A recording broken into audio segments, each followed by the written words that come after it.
Shalom Bapak Ibu dan saudara-saudara yang terkasih di dalam Tuhan Yesus Kristus. Selamat malam. Hari ini saya dan Mbak Fanani bersama Bapak Ibu juga di rumah masing-masing kembali dalam kegiatan persekutuan doa secara online. Meskipun dilaksanakan secara online di rumah masing-masing, tapi saya sangat berharap Bapak Ibu tetap bersukacita, tetap menikmati hadirat Tuhan melalui persekutuan doa pada malam hari ini. Baik Bapak Ibu, untuk membuka persekutuan doa kita akan angkat satu pujian dari PKJ nomor 2, Mulia-mulia namanya.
Bapak, Ibu, dan saudara-saudara yang terkasih, kita akan mendengarkan firman Tuhan yang akan disampaikan oleh Mbak Fanani. Ya, Bapak Ibu Saudara yang dikasihi Tuhan, sebelum bersama-sama kita merenungkan sabda firman Tuhan, sebelumnya kita akan berdoa terlebih dahulu. Saya hantarkan. Tuhan Allah Bapa yang Maha Kasih, kami sungguh mengucap syukur Tuhan, jikalau pada saat ini bersama dengan keluarga kami mengkhususkan waktu untuk merenungkan firman Tuhan, untuk mendengarkan sabda firman Tuhan, dan juga menyimpannya di dalam hati kami dan melakukannya dalam kehidupan sehari-hari. Kiranya Tuhan memberkati hati dan pikiran kami, biarlah kami bisa menerima firman-Mu dengan penuh kerendahan hati. Terima kasih Tuhan Yesus, bersabdalah ya Tuhan, kami siap untuk mendengarkan. Amin. Bapak Ibu Saudara yang dikasihi Tuhan, pada saat ini kita akan bersama-sama membuka Alkitab kita. Bacaan Alkitab pada perenungan kita saat ini diambil dari Injil Markus 10. Kita akan buka dari Injil Markus 10 ayat 42 sampai ayat yang ke-45. Ya, mari kita simak bersama-sama. Tetapi Yesus memanggil mereka lalu berkata, "Kamu tahu bahwa mereka yang disebut pemerintah bangsa-bangsa memerintah rakyatnya dengan tangan besi, dan pembesar-pembesarnya menjalankan kuasanya dengan keras atas mereka. Tidaklah demikian di antara kamu. Barang siapa ingin menjadi besar di antara kamu, hendaklah ia menjadi pelayanmu, dan barang siapa ingin menjadi yang terkemuka di antara kamu, hendaklah ia menjadi hamba untuk semuanya. Karena Anak Manusia juga datang bukan untuk dilayani, melainkan untuk melayani, dan untuk memberikan nyawanya menjadi tebusan bagi banyak orang." Nah, Bapak Ibu Saudara yang dikasihi, inilah firman yang akan kita renungkan pada saat ini. Tetapi sebelumnya saya punya sebuah cerita. Jadi pada suatu hari sebelum pandemi, tentu sekolah-sekolah, sekolah dasar, kemudian TK, dan playgroup masih berjalan tatap muka. Jadi setiap program belajar mengajarnya masih tatap muka. Dan waktu itu bulan April juga, sama seperti saat ini. Nah, ketika bulan April itu biasa diperingati Hari Kartini pada tanggal 21. Akhirnya pada bulan itu juga dilaksanakan perlombaan untuk anak-anak TK. Nah, lombanya itu adalah lomba lari. Lari sepanjang 15 meter, kemudian mereka harus lomba siapa yang paling cepat untuk mengambil balon yang ada di ujung, kemudian kembali lagi ke titik semula. Nah, Bapak Ibu Saudara yang terkasih, menariknya pada waktu itu ada banyak sekali anak-anak kecil yang ikut lomba. Jadi semua murid TK harus mengikuti lomba itu. Dan ketika lomba itu akan dimulai, gurunya mengatakan, "Ayo kita mau mulai ya. Nanti kalau sudah dihitung 1, 2, 3, semuanya lari." Kemudian dihitunglah oleh gurunya. Dan anak-anak mulai berlari. Tetapi ada satu anak, dia memiliki badan yang berisi. Jadi dia lebih gendut dari teman-temannya. Kemudian ketika dia berlari, mendapatkan 5 meter, dia langsung balik lagi. Dan ketika balik, dia tidak balik ke titik semula, tapi ia berlari kepada ibunya yang waktu itu juga mendampingi dia lomba lari. Kemudian dia mengatakan kepada ibunya, "Aku tidak mungkin menang, jadi nggak usah lari." Nah, Bapak Ibu Saudara yang terkasih, apa yang terjadi? Setelah lomba itu selesai, sang guru menghampiri anak ini dan juga ibunya dan bertanya, "Nak, kenapa tadi kok nggak ikut lari?" Dan anak itu mengatakan, "Badanku besar, jadi kalau lari nanti ketinggalan. Kalau begitu aku nggak usah lari." Nah, Bapak Ibu Saudara yang terkasih, kemudian sang guru ini mengadakan pertemuan khusus untuk ngobrol bersama dengan ibu dari anak ini.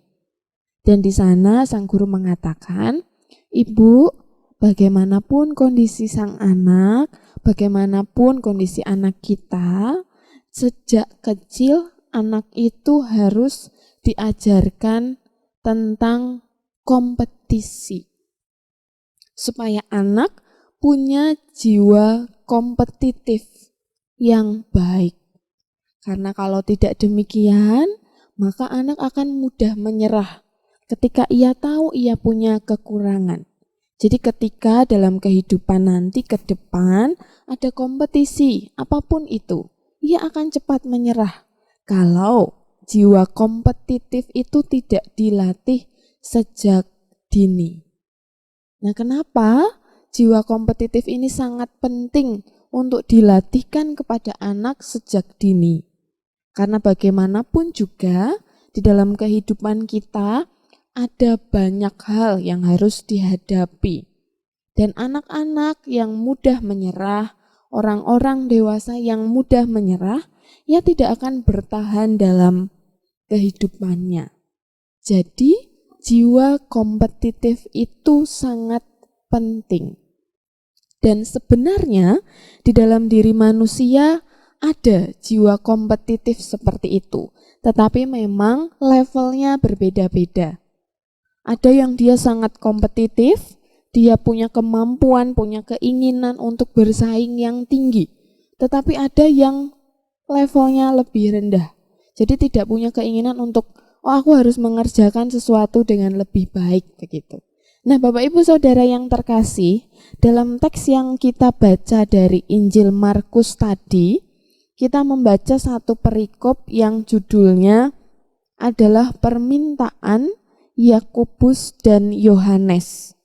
Bukan memerintah melainkan melayani. Ini adalah judul yang diberikan oleh LAI. Nah, Bapak Ibu Saudara yang terkasih, waktu itu ceritanya Tuhan Yesus sedang dalam perjalanan ke Yerusalem. Dan di dalam perjalanan ini, Tuhan Yesus bersama dengan para murid itu diikuti banyak orang. Banyak sekali orang yang mengikuti mereka di dalam perjalanan. Kenapa orang-orang ini mengikuti Tuhan Yesus? Karena mereka melihat wibawa Tuhan Yesus, karena mereka melihat kebaikan Tuhan Yesus, karena mereka melihat keajaiban mujizat yang dibuat oleh Tuhan Yesus. Nah, akhirnya para murid ini di satu sisi merasakan takut, karena kok banyak banget ya orang yang mengikut Tuhan Yesus. Tetapi di sisi yang lain, para murid ini senang. Wah, ternyata guruku itu pengikutnya banyak. Tidak hanya 12 murid, tetapi ada ribuan orang yang mengikutinya. Artinya, para murid ini, 12 murid Tuhan Yesus, berpikir bahwa Tuhan Yesus adalah Mesias politik. Wah, nanti guruku ini akan menjadi orang besar, punya posisi yang besar karena pengikutnya sangat banyak. Kemudian, Yakobus dan Yohanes ini mengajukan satu permintaan. Dengan berani mereka meminta kepada Tuhan Yesus, demikian, "Perkenankanlah kami duduk dalam kemuliaan-Mu kelak, yang seorang lagi di sebelah kanan-Mu dan yang seorang di sebelah kiri-Mu." Karena melihat begitu tenarnya Tuhan Yesus, maka Yohanes dan Yakobus ini ingin suatu saat nanti jika Tuhan Yesus memerintah, maka mereka berdua menjadi tangan kanan dan tangan kirinya Tuhan Yesus. Kira-kira seperti itulah permintaan Yakobus dan Yohanes. Jadi mereka berdua berkompetisi. Mereka berdua berkompetisi dengan murid-murid yang lain. Nah, Bapak Ibu Saudara yang dikasihi Tuhan, menariknya Tuhan Yesus tidak membantah bahwa kompetisi itu tidak baik. Tidak, Tuhan Yesus tidak mengatakan kompetisi itu tidak baik. Ia mendukung para muridnya untuk berkompetisi. Tetapi yang salah adalah tujuan dari para murid ini. Ketika mengatakan mereka ingin duduk di sebelah kanan dan sebelah kiri Tuhan Yesus. Jadi yang mereka pikirkan ketika berkompetisi adalah posisi yang akan mereka peroleh. Ada jabatan yang akan mereka peroleh. Oleh karena itu Tuhan mengatakan, tidaklah demikian di antara kamu. Barang siapa ingin menjadi besar, hendaklah ia menjadi pelayanmu. Dan barang siapa ingin menjadi yang terkemuka di antara kamu, hendaklah ia menjadi hamba untuk semua. Jadi tidak apa-apa berkompetisi, tetapi berkompetisilah untuk menjadi pelayan. Berkompetisilah untuk menjadi hamba. Silahkan berlomba-lomba, tetapi berlombalah untuk menjadi pelayan. Bukan berlomba untuk memperoleh posisi atau jabatan. Nah, Bapak Ibu Saudara yang dikasihi Tuhan, seringkali di dalam kehidupan kita sehari-hari, orang bersaing, berkompetisi untuk mendapatkan imbalan. Tapi berbeda dengan murid Tuhan Yesus. Tuhan Yesus mengajarkan setiap muridnya untuk melakukan yang terbaik dan untuk mendapatkan imbalan berupa posisi atau jabatan, apapun itu. Nah, Bapak Ibu Saudara yang terkasih, kalau kita yang hidup dalam budaya Jawa, ada yang namanya menang tanpa ngasorake. Jadi bagaimana seseorang berkompetisi untuk menjadi menang, untuk menjadi yang terbaik, tanpa ia harus merendahkan orang lain, tanpa ia harus menjatuhkan orang lain. Demikian juga dalam kehidupan kita bergereja, atau di dalam keluarga besar kita misalnya. Bagaimana kita bisa memberikan yang terbaik tanpa harus menjatuhkan orang lain. Bagaimana bersama-sama kita bisa berpelayanan, berlomba memberikan yang terbaik di dalam pelayanan, tetapi tidak merendahkan para pelayan yang lain. Terima kasih, Tuhan Yesus memberkati. Terima kasih Mbak Fanani. Kiranya firman Tuhan yang sudah disampaikan dapat menjadi berkat bagi Bapak Ibu dan saudara-saudara sekalian. Baik Bapak Ibu, untuk menanggapi firman Tuhan, mari kita pujikan pujian dari Kidung Jemaat 376, bait yang ketiga dan keempat.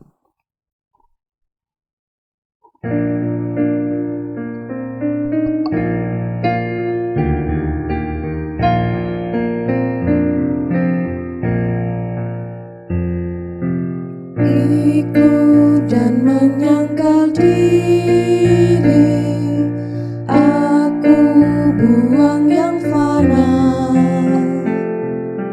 hanya turut kehendak-Mu dan padamu berserah.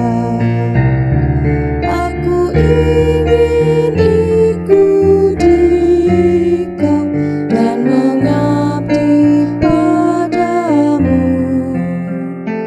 Dalam Dikau juru selamat, ku bahagia penuh.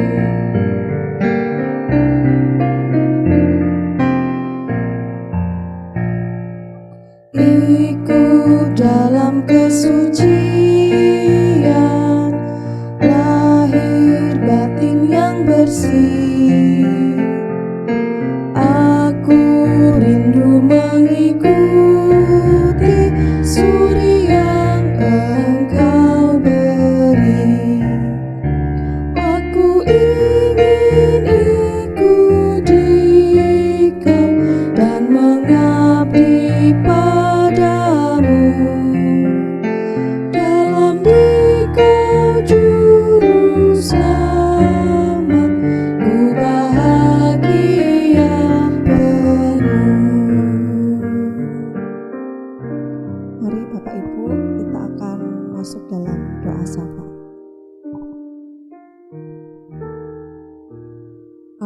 Maha Besar, Bapa yang kami sembah di dalam nama Tuhan Yesus Kristus, sungguh kami mengucap syukur Tuhan untuk kesehatan, untuk berkat, untuk setiap hal yang boleh Engkau kerjakan di dalam kehidupan kami. Kami bersyukur untuk setiap pengalaman hidup kami. Kami bersyukur untuk setiap berkat jasmani, rohani yang Tuhan senantiasa berikan kepada kami dan keluarga kami. Ya Bapa, ampuni kami ketika kami seringkali memiliki hati yang salah, sikap hati yang keliru untuk apa yang telah kami lakukan ya Tuhan. Terkadang motivasi kami salah dalam melakukan sesuatu, termasuk dalam pelayanan kami ya Tuhan. Kami mohon ampun kepada Engkau ya Tuhan, kami berdoa supaya untuk selanjutnya Engkau memberikan kepada kami sikap hati yang benar untuk melayani Engkau. Bapa di surga, pada malam hari ini kami ingin berdoa untuk jemaat-Mu, jemaat GKJ Telogosari. Kiranya Tuhan terus berikan pertumbuhan kepada kami ya Tuhan. Kau terus berikan hati yang haus akan firman Tuhan. Kami berdoa setiap pergumulan jemaat GKJ Telogosari. Kami tidak tahu satu persatu pergumulan mereka ya Tuhan, tapi kami percaya setiap apa yang mereka boleh alami, Engkau sedang mengerjakan sesuatu. Engkau sedang melakukan sesuatu untuk mereka boleh terus bergantung kepada Engkau ya Tuhan. Tuhan, kami berdoa juga untuk Bapak Pendeta kami, Bapak Anung Trirumantio dan keluarga. Kiranya Tuhan terus berikan hikmat dalam melakukan pelayanannya di GKJ Telogosari ini ya Tuhan. Berikan kesehatan, kekuatan, serta berkat dalam keluarganya ya Tuhan.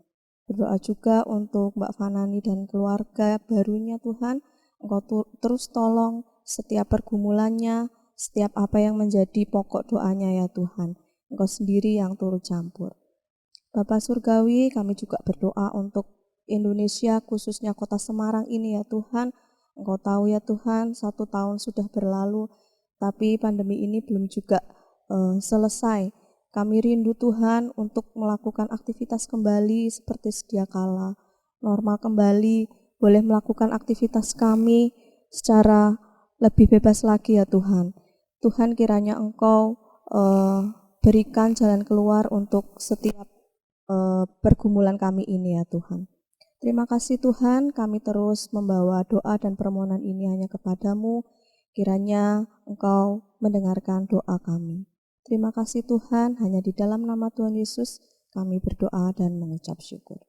Amin. Bapak Ibu, acara renungan malam hari ini telah selesai.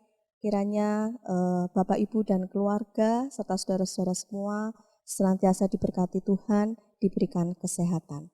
Terima kasih, Tuhan memberkati.